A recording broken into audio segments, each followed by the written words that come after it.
Police आयुक्तालयाच्या हद्दीमध्ये Koparkhairane police station येथे 8 जून रोजी एक घरफोडीची घटना घडली होती, ज्यामध्ये 15,55,000 रुपयांचे सोन्याचे दागिने चोरून नेण्यात आले होते।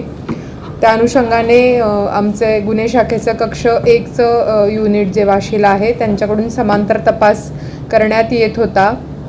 यामध्ये तांत्रिक विश्लेषण आणि CCTV यांचा वापर करून त्यांनी 2 आरोपींना अटक केलेली आहे, ज्यांच्याकडून तो कोपरखैरणेचा घरफोडीचा गुन्हा व्यतिरिक्त इतर 10 गुन्हे असे एकूण 11 गुन्हे उघड करण्यात आलेले आहेत। यामध्ये 2 चेन स्नॅचिंगच्या गुन्ह्यांचा समावेश आहे आणि 9 घरफोडीचे गुन्हे उघड केलेले आहेत। त्यामध्ये त्यांच्याकडून आत्तापर्यंत जवळपास 11,67,000 रुपयांचे सोन्याचे दागिने आणि 2 मोटरसायकल जप्त करण्यात आलेल्या आहेत।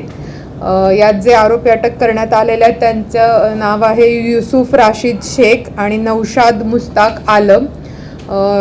त्यापैकी युसुफ शेखवरती पूर्वीचे 51 गुन्हे दाखल होते आणि तो आता 20 मार्च रोजी जामिनावरती बाहेर आला होता।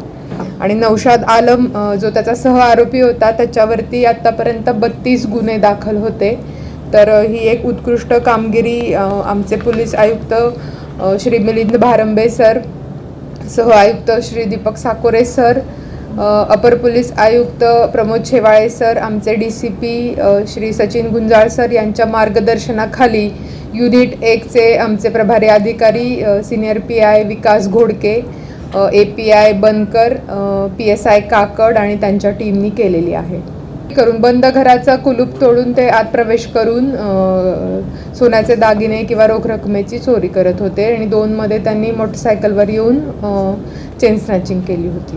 म्हणजे करत होते, बंद घर दिसलं तर मग त्यावेळी ते घरफोडी करत होते। CCTV करून त्याच्यामधून त्यांचे चेहरे निष्पन्न करून आयडेंटिफाय केले।